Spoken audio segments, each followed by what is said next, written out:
우리 성도님들이 다 알고 있는 말씀, 또 여러 번 수십 번 들었을 말씀을 가지고 설교하는 목사의 어려움은 얼마나 많겠어요. 그죠? 네, 제가 이렇게 단기간에 이렇게 많은 설교를 하는 것은 처음입니다. 처음이에요. 제가 일주일에 보통 제가 한두 번 이렇게 설교를 했고 또 새벽 예배를 쫙 인도하긴 했지만 이렇게 몇 달 동안, 한 달 동안 제가 이렇게 설교를 많이 하는 것은 처음입니다. 그렇기 때문에 제가 요즘 돌아서면 설교 준비를 하고 있는 그런 현실이에요. 그러니까 여러분들이 때로는 제가 중원본을 하더라도 목사님이 지금 아직 설교 준비가 덜 돼서 그런가 보다, 적응이 덜 돼서 그런가 보다 라고 이해해 주시고 기도해 주시면 더욱더 감사하겠습니다. 그렇지만 제가 여러분 보시기에 여러분이 기도를 많이 하니까 어떻습니까? 기도를 많이 해주시니까 제가 설교 시간이 갈수록 자리를 잡아가고 있어요. 제가 25분 설교를 위해서 노력을 하고 있고 오늘도 그렇게 하려고 생각을 하고 있습니다. 제가 늘 여러분들에게 여러 차례 말씀했지만 행복한 사람은 얼굴 표정이 다르다. 예수 믿는 사람은 얼굴에서 예수님이 나타나야 된다. 전도는 입으로 하는 것이 아니라 얼굴로 하는 것이다. 전도법이 여러 가지가 있습니다. 진돗개 전도법이라는 것도 있고, 고구마 전도법이 있고, 노란 손수건 전도법이 있고, 맞춤 전도법이 있고, 또 해피 투데이 여러 가지 형태의 많은 전도법들이 있습니다. 그러나 그런 인위적인 방법은 한계가 있습니다. 가장 중요한 것은 우리가 생활 속에서 내 얼굴에서 내 삶에서 예수 그리스도가 드러나는 것, 그것이 최고의 전도인 줄 믿습니다. 그것은 내가 행복하고 내가 성령 충만하게 될 때, 그래서 내 안에 계신 그 성령께서 나로 하여금 행복한 삶을 살아갈 수 있도록 하는 것인 줄 믿습니다. 행복한 사람은 어떤 상황에서도 어떠한 조건에도 늘 웃으며 기쁘게 살아갑니다. 왜냐하면 우리가 주신 행복은 사람이 주는 게 아니잖아요. 사람이 주는 것은 다 조건적이잖아요. 그런데 우리가 주는 행복은 하나님이 주신 거예요. 하나님이 무조건적으로 주신 겁니다. 우리가 자격이 없어도 능력이 없어도 받을 만한 가치가 없음에도 불구하고 하나님이 우리에게 무조건 주신 줄 믿습니다. 죄인임에도 불구하고 부족함에도 불구하고 헌신하지 못했음에도 불구하고 여러 가지 윤리, 도덕적인, 외적인, 신앙적 다 따져서 우리가 정말 하나님의 저울을 통과할 사람이 아무도 없지만 그럼에도 불구하고 하나님은 우리를 사랑하시고 우리를 위해서 독생자 예수 그리스도를 아낌없이 보내주시고 그분을 통해서 우리에게 행복을 주신 줄 믿습니다. 그렇기 때문에 우리는 하나님이 주신 행복, 이건 사람이 빼앗을 수 없는 거예요. 어떤 상황이 빼앗을 수 있는 게 아닙니다. 우리 옆 사람과 함께 서로 인사하겠습니다. 나는 행복합니다. 당신도 행복하십시오. 서로 이렇게 인사하겠습니다. 나는 행복합니다. 당신도 행복하십시오. 우리가 영화나 드라마를 볼 때 감동을 받는다. 제가 지난번에 잠깐 말씀드렸는데 그럴 때는 어떤 때일까요? 내가 영화나 드라마를 보다가 내가 마치 영화 속의 주인공인 듯한 배우인 듯한 어떤 몰입감, 착각을 느끼게 될 때 우리는 드라마 보다가 막 울잖아요. 막 울잖아요. 제가 어렸을 때 저희 집에 텔레비전이 있었습니다. 텔레비전. 그때 저희 고향에 살던 이원면에 텔레비가 딱 3대 있었어요. 3대. 면장집에, 그 다음에 양조장집, 네? 출도가집, 주인집에, 저희 집에 부자라서 있었던 것이 아니라 월남 갔던 작은아버지가 오시면 또 텔레비전을 홍콩에서 14인치 도시바 텔레비전을 사다 주었어요. 그러니까 저희 집은 텔레비가 있을 집이 아닌데 그러다 보니까 저녁 때만 되면 온 마을 사람들이 저 집에 다. 그래서 이 방 창문에다 놓고 그 방의 바깥에 멍석을 깔고 그 마을 사람들이 다 모여서 텔레비전을 봅니다. 그때 최고로 히트쳤던 드라마가 여로였어요. 여로라는 드라마 아시죠? 그걸 볼 때 사람들이 울고 웃고 가다가 막 나중에 갈 땐 다 울면서 가 그거 보다가. 그러다가 어느 날 갑자기 또 뭐 기밀이 레슬링 한다. 그러면 난리가 나요. 그때는 뭐 어린아이들까지 다 와가지고 방뿐만 아니라 그 마당을 가득히 채워서 보면서 막 소리를 질렀다가 탄성을 질렀다가 막 욕을 했다가 그러다 이기면 다들 이렇게 기분 좋게 집으로 갔던 그 모습을 잃어버릴 수가 없습니다. 어렸을 때 저희 집에 텔레비전이 있었다는 얘기를 하려고 하는 것이 아니라 우리가 텔레비전을 볼 때 그 여로를 볼 때 그 주인공이 우리 자신 같을 때 그때 눈물을 흘리는 거 아니에요. 여러분 우리가 성경을 읽을 때도 보면 아브라함을 읽을 때는 아브라함이 되고 오늘처럼 야곱을 읽을 때는 우리가 야곱이 되고 요셉을 읽을 때는 우리가 요셉이 될 때 하나님이 우리에게 큰 은혜를 내려주실 줄 믿습니다. 오늘 본문에 보면 야곱이라는 사람이 등장합니다. 근데 우리가 본문을 읽다 보면 우리가 다 야곱이 돼요. 야곱이 되어 있는 우리 자신을 또한 발견하게 됩니다. 여러분 이 야곱이란 사람은 어떠한 사람입니까? 이 사람은 수단과 방법을 가리지 않고 자신의 욕망을 이루기 위해서 집착하는 사람이었어요. 아버지도 속이고 형님도 속이고 삼촌도 속이고 그러다 나중에 어떻게 됩니까? 자기도 거기에 빠져서 속임을 당하기도 하고 아마 야곱이 생각하기를 야 이것이 인생인가 보다 라고 생각하는지 모르지만 야곱은 정말 그의 인생을 살펴보면 철저하게 자기 중심적인 사람이었습니다. 자기밖에 모르는 사람, 오직 자기를 위해서 사는 사람이었습니다. 아버지도 형도 엄마도 삼촌도 아내도 다 자기를 위해서 자기 중심적인 사람이었습니다. 중국의 한 시골 마을 버스에서 있었던 일입니다.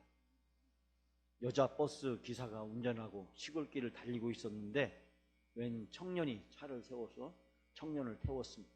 그리고 얼마 가지 못해서 또 웬 두 남자가 차를 세워서 그 버스에 태웠는데 그 두 남자는 동네 건달, 깡패였습니다. 타자마자 칼을 꺼내가지고 버스 안에 있는 승객들을 위해서 돈을 다 빼앗고 그리고 그 돈을 가지고 내리는 순간 버스를 운전하고 있었던 여자 기사를 보더니 이 예쁘장하게 생긴 이 기사를 끌고 내려서 숲 속에 들어가서 성폭행을 하게 됩니다. 그럴 때 그 버스 안에는 수없이 많은 사람들이 타고 있었고 건장한 사람들도 많이 있었습니다. 근데 누구 하나 나서는 사람이 아무도 없었습니다. 차창 밖으로 슬그머니 눈치만 보면서 그 광경을 구경만 하고 있었습니다. 그때 그 버스에 건달들보다도 먼저 탔던 청년이 나서서 건달과 싸웁니다. 차마 이 건달들의 행위를 보고만 있을 수가 없었기 때문에 그 건달들에 가서 건달들의 이 악행을 중단시키려고 했지만 그렇지만은 이 청년은 건달들의 칼에 찔리고 말았습니다. 여자 기사는 결국 성폭행을 당했고 그 건달들은 자기의 목적을 달성한 다음에 돈가방을 들고 유유히 사라져버리고 말았습니다. 여자 기사는 울면서 옷을 추스려 입었습니다. 그리고 버스에 오르자 아무 말이 없었습니다. 창피한 것을 아는지 그 여자 기사와 모든 승객은 눈을 마주치지 않으려고 무관심한 척하고 창밖만 쳐다보았습니다. 운전기사는 폭행을 당한 헝클어진 머리와 그리고 옷차림을 겨우 추스린 다음에 운전대에 앉아서 시동을 걸었습니다. 그리고 버스가 출발하려고 하는 그 순간 누군가가 버스를 타기 위해서 다가왔습니다. 바로 조금 전에 이 여자 버스 기사를 구하기 위해서 나섰다가 건달들에게 칼에 찔린 청년이었습니다. 버스에 타려고 하는 이 청년을 여자 기사가 소리를 칩니다. 당신은 왜 남의 일에 참견을 하십니까? 당신은 왜 남의 일에 참견을 하시는 겁니까? 헐컥 화를 내더니 문을 닫아버리고 그리고 버스는 떠나버리고 말았습니다. 이 청년은 자기가 그 여자 기사를 도와주려고 했는데 그러다가 칼까지 맞았는데 이렇게 피를 흘리며 고통을 당하고 있는데 자기를 버리고 떠나는 그 여자 버스 기사가 이해할 수가 없었습니다. 겨우 지혈을 하고 쩔룩쩔룩 한 걸음을 걸으면서 가다가 마침 오는 경찰차에 도움을 받아서 길을 계속가게 되었습니다. 한참 가고 있는데 갑자기 이 경찰차에 무선 연락이 왔고 그 경찰차는 높은 언덕이 있는 고갯길에 차를 세웠습니다. 교통사고가 났다는 겁니다. 그래서 경찰들이 내려서 교통사고를 수습하는 광경을 할 수 없이 목격하게 되었습니다. 그런데 그 천길 낭떠러지에 떨어진 차는 바로 자기가 조금 전에 탔었던 그 버스였습니다. 44번 버스. 자기를 버려두고 갔던 그 44번 버스가 천길 낭떠러지에 떨어졌습니다. 잠시 후에 경찰이 와서 무선으로 연락을 합니다. 본부에 보고를 합니다. 버스는 낭떠러지에 떨어졌고 버스에 탔던 기사와 승객은 전원 사망했다라고 하는 보고였습니다. 이 이야기에 큰 충격을 주는 대목이 있습니다. 그것은 뭐라고 후에 이 신문 기자가 이 사건에 대한 기사를 썼냐면 오직 살만한 가치가 있는 청년을 그 버스에 타지 못하게 하고 그 여자는 승객을 모두 지옥에 데리고 갔다. 차 안에 있었던 승객들은 마치 지옥에 갈 만큼 큰 죄를 저지른 것처럼 기자는 기사를 쓰고 있습니다. 여러분, 우리가 사는 세상에 이와 같은 일들이 종종 벌어지는 것을 우리는 보게 됩니다. 후에 44번 버스라는 단편 영화로 만들어져 많은 사람들에게 큰 충격을 주었습니다. 여러분이 잘 알고 있는 이야기 중에서 어떤 사람이 병에 걸려서 병원에 갔는데 의사가 하는 말이 선생님은 전염병이 강한 광견병에 걸려서 지금 진행 중입니다. 이미 너무 진행되어서 손쓸 방법이 없습니다. 그러자 그 환자는 한참 생각하다가 연필하고 종이 좀 주세요 라고 의사에게 부탁했답니다. 의사가 하는 말이 왜요? 유언이라도 쓰시려고요? 그러자 그 환자는 이렇게 말했답니다. 아니요, 내가 물고 갈 사람 명단 좀 적으려고요. 이게 개그인데 여러분이 전혀 안 오시네요. 앞에 너무 심각한 얘기를 해버리는 바람에. 예? 광견병이 걸렸기 때문에 예? 우리 그런 말 있잖아요. 미친 개한테 물리면 어떻게 같이 미친다. 그래서 이 사람이 그런 얘기를 했다. 이 얘기 다 들어본 얘기죠. 이 뻔한 얘기를 하는 목사가 얼마나 힘들겠습니까? 예? 그때 좀 웃어주시고 그러셔야 되는데 너무 심각하게 돼 있으니까 예? 제가 뭐라고 해야 될지 모르겠습니다. 여러분, 야곱은 참 이기적인 사람, 자기만 아는 사람. 아버지도 속이고 다 속이는 것을 평생 마치 직업처럼 여기며 살아왔던 사람이었습니다. 그런데 오늘 본문에 보니까 그 야곱이 자기의 모든 것을 다 내려놓고 하나님께 기도합니다. 기도는 나를 비우는 것입니다. 내가 원하는 무엇으로 채우는 것이 아니라 기도는 하나님께 내가 뭘 요구해서 그걸 관철시키는 것이 아니라 기도는 나를 비우는 것입니다. 내가 원하는 것을 채우는 것이 아닙니다. 지금까지 야곱은 채우려고만 했습니다. 자기 것만 요구하기만 했습니다. 자기가 원하는 것, 그것을 채우는 것이 성공이고 행복이라고 생각했습니다. 그러나 야복강 앞에서 야곱은 모든 걸 다 내려놓습니다. 재산도 내려놓고 종들도 내려놓고 처자식도 내려놓고 모든 것을 다 내려놓습니다. 그리고 하나님과 씨름을 합니다. 여러분, 기도는 모든 것을 내려놓는, 모든 것을 포기하는 것. 그래서 내 뜻이 이루어지는 것이 아니라 하나님의 뜻이 내 안에서 이루어지게 하는 것입니다. 제가 내일서부터 특별 새벽 기도를 하면서 성경에 20명의 사람을 여러분들에게 소개하려고 합니다. 이분들은 어떻게 기도했을까? 이분들은 어떻게 기도하는 삶을 살았을까? 기도는 이분들의 삶을 어떻게 변화시켰을까? 우리는 이 20명을 통해서 나는 어떻게 기도해야 될까? 내가 어떻게 기도해야 하나님이 기뻐하시는 기도를 할 수 있을까? 여러분, 야곱이 모든 것을 다 내려놓고 포기하고 하나님께 나아갔을 때 그에게 하늘의 문이 열리고 하나님이 야곱을 만져주셨고 야곱의 모든 문제가 해결되었습니다. 하나님께서 이번에 특별 새벽 기도를 통해서 우리 영광교회를 만져주시고 우리 영광교회 성도들의 마음을 다 만져주시고 여러분의 삶을 다 만져주시고 여러분이 힘들어하고 어려워한 모든 것들을 만져주시는 놀라운 역사가 일어나기를 간절히 소원합니다.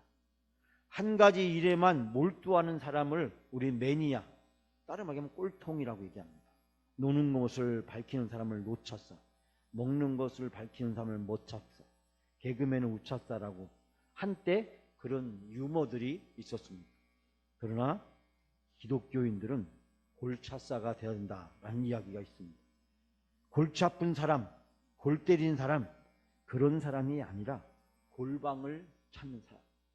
하나님 앞에 하루에 한 번씩은 하나님 앞에 골방을 찾는 사람, 하나님과 내가 1대1로 만나서 씨름을 하는 사람, 야복강에 우리 자신을 세우고 감남은 그 예수님이 했던 겟세마네에 우리 자신을 세우고 한나의 철야 기도를 통해서 하나님 앞에 나를 세우고 다니엘이 3번씩 예루살렘에 창문을 열어놓고 자기 자신을 하나님 앞에 세웠던 것처럼 느헤미야, 에스더, 성경에 나오는 이 수많은 사람들이 늘 하나님 앞에 하루에 한 번 이상은 자기의 삶을, 자기의 모든 것을 다 하나님 앞에 내놓고 하나님 앞에 승부수를 던진 골차싸, 골방을 찾는 사람, 기도하는 사람이었다는 것입니다. 바로 그럴 때 하나님은 그들을 만져주셨고 그들을 변화시켰고 그들을 통해서 놀라운 역사를 이루신 줄 믿습니다. 여러분이 잘 아는 이야기가 있습니다. 어렸을 때 교회 학교 때부터 많이 들었던 내용 중에 있는데 인도의 썬다싱이라고 하는 한 성자의 이야기입니다. 히말라야 산을 넘어서 전도하러 가려다가 산에 쓰러진 사람을 만났습니다. 동행하는 친구를 거부했지만 이 썬다싱은 그 사람을 업고 가자고 제안합니다. 친구는 뿌리치고 혼자 갔지만 썬다싱은 내가 사람을 살리기 위해서 전도하기 위해서 가는데 여기에서 이 사람을 죽게 내버려두고 간다는 것은 도저히 내가 받아들일 수 없다고 생각하고 그 사람을 업고 힘겹게 산을 넘어가기 시작합니다. 만년에 덮인 히말라야 산을 넘어갈 때 이 썬다싱은 몇 번이고 후회하고 몇 번이고 포기하고 싶었을지도 모릅니다. 그러나 그 모든 것을 다 이겨내고 썬다싱은 한 걸음 한 걸음 걸어가고 있습니다. 썬다싱이 사명감이 추철해서 그가 기쁘게 즐겁게 행복하게 당당하게 신바람 나게 이 사람을 메고 산을 넘어가고 있으리라고 생각해서는 안 돼요. 그도 힘들었을 것이고 포기하고 싶었을 것이고 넘어지기도 여러 번 했을 것입니다. 그럴 때 썬다싱의 머리에 온갖 생각이 다 지나갔을 것입니다. 내가 이 사람을 내려놓고 가야 사는 것이 아닐까? 라고 하는 유혹이 그를 뒤흔들었을 때도 많이 있었을 것입니다. 그렇지만은 떤다싱은 포기하지 않고 한 걸음 한 걸음씩 산을 넘었을 때 자기도 모르는 사이에 자기 몸에서 땀이 나고 그 땀으로 인해서 그 열로 인해서 자기도 살고 그 사람도 살 수가 있었습니다. 근데 산이 거의 다 내려갔을 무렵에 자기를 뿌리치고 갔던 사람이 쓰러져 죽고 있었다. 여러분 다 들었죠? 교회학교 때 많이 들었죠? 설교 시간에 많이 들었죠? 여러분 이 이야기가 무엇을 의미합니까? 내가 살려면 내 자신을 내려놓아야 된다. 기도는 내 자신을 내려놓는 것, 내 자신을 포기하는 것. 그렇지 않으면 우리가 야곱처럼 자기의 욕망에 자기 중심에 빠져서 허우적거리며 살게 됩니다. 저는 지난 2년 동안 코로나 청정 지역이라고 할 수 있는 치악산 명성 수양관에 있었습니다. 제가 2년 반 전에 2020년 3월에 제가 치악산 명성 수양관 원장으로 부임했습니다. 그때 겨울을 지내면서 김상호 목사님과 함께 앞으로 치악산 명성 수양관에서 성경에 대한 많은 계획들을 세우고 그 계획을 이루기 위해서 저는 이제 2월 말 3월 초가 되면 이스라엘로 성경 박물관을 준비하기 위해서 이스라엘로 가고 또 미국도 갈 여러 가지 계획들을 가지고 있었고 또 이스라엘에서 온 히브리 대학 박사 한 분과 함께 많은 얘기들을 나누면서 앞으로 어떻게 이 성경에 대한 다양한 프로그램들을 하고 그걸 통해서 사람들을 훈련시킬 수 있을까 계획을 세우고 수양관에 부임을 했습니다. 근데 제가 간지 딱 일주일 만에 수양관이 문을 닫았습니다. 코로나로 인해서 전국의 모든 수양관, 연수원, 리조트가 정부의 행정명령에 의해서 문을 닫았습니다. 26만 평이 되는 한꺼번에 9,000명을 동시에 수용할 수 있는 그 수양관에 약 10개 동의 건물이 있는 그 대형 집회가 가능한 그 수양관이 일순간에 멈춰버리고 말았습니다. 2년 동안 아무것도 할 수가 없었습니다. 아무것도 할 수 없었습니다. 그러다가 제가 영광교회에 부임하게 되었습니다. 그런데 대전노회 정치부에서 연락을 받았습니다. 여러분이 청빙위원회 당의 공동위에서 저를 유임목사로 청원을 결의해 주셔서 제가 영광교회 유임목사로 부임하게 되는데 먼저 대전노회 정치부 회의에 와서 면접을 해야 된다는 것입니다. 정치부 면접 회의는 화요일 저녁에 있었습니다. 그런데 저는 2년 동안 걸리지 않았던 코로나를 토요일 날 저녁에 걸렸습니다. 정치부 회의에 오기로 다 약속이 돼 있었는데 토요일 날 저녁에 감염되었습니다. 박상용 임시당의자 목사님과 함께 월요일 날 통화를 하면서 이거를 알려야 되나 말아야 되나 모른 척하고 그냥 와서 면접을 하고 가야 되나 말아야 되나 굉장히 선택의 기로에 서 있었습니다. 그런데 제가 토요일 날 오후에 가서 코로나 감염 여부를 확인했기 때문에 이거를 속인다는 것은 올바르지 않다고 판단이 들었습니다. 저는 심한 근육통을 앓으면서 생각을 했습니다. 왜 하필이면 2년 동안 걸리지 않은 코로나가 이때 걸렸을까? 저는 영광께 오기 전에 많은 분들을 뵙기 위해서 일정을 계획했습니다. 근데 아무것도 할 수가 없었습니다. 그 일주일 동안 많은 스케줄을 계획했는데 아무것도 할 수 없었습니다. 스스로 강제 격리를 시킬 수밖에 없었습니다.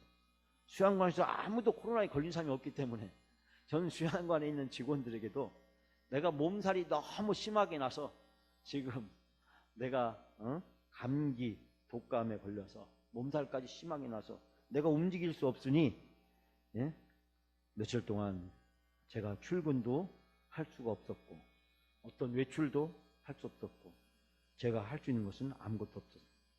밤새도록 끙끙 앓다가 잠을 제대로 이루지 못했습니다. 새벽이 되어 소파에 앉아서 하나님께 혼자 기도하기 시작했습니다. 그때 하나님이 주신 음성은 간단한 것이었습니다. 멈추라. 멈추라. 네가 하려고 하는 모든 것들을 다 멈추고 네 힘으로 네 방법으로 할 수 있는 모든 것들을 다 내려놓으라고. 나를 비우라고. 네가 지금까지 가지고 있던 지식과 경험과 많은 것들을 통해서 뭔가 하려고 하는 그 모든 것들을 다 내려놓으라고 하는 하나님의 음성을 들었습니다. 멈추라. 내려놓으라. 하나님은 저에게 두 음성을 들려주셨습니다. 여러분, 그날 밤 저는 야복강을 건넜습니다. 저는 이번에 우리 사랑하는 모든 성도님들이 이번 전교인 특별 새벽 기도를 통해서 야복강을 건너는 그런 놀라운 은혜가 있어지기를 주님의 이름으로 축원합니다. 예수님을 만나면 그분이 우리를 만져주시고 우리에게 놀라운 변화를 이루어 주십니다. 우리 인생의 목적이 바뀌고 가치가 바뀌고 행복과 불행, 성공과 실패의 기준이 달라지게 되는 줄 믿습니다. 이번에 하나님이 야곱을 만져서 야곱을 변화시킨 것처럼 하나님 나를 만져주십시오. 하나님 나를 만져주셔서 내가 이제 야곱이 아니라 이스라엘이 되게 해 주옵소서. 나를 새롭게 하여 주시옵소서. 나를 변화시켜 주시옵소서. 내가 어떤 일이 있어도 영적으로 승리하는 삶을 살아가는 그런 당당한 크리스찬 기독교인이 되게 해 주옵소서. 여러분 그렇게 기도하는 귀한 시간이 되시길 바랍니다. 우리 교회를 하나님 앞에 내어 드립시다. 하나님 앞에 세웁시다. 하나님이 만지실 수 있도록. 그래서 우리 모두가 다 야복강을 건널 수 있도록 우리 교회가 야복강을 건너는 그런 놀라운 은총의 기회로 우리들을 인도해 주실 줄 믿습니다.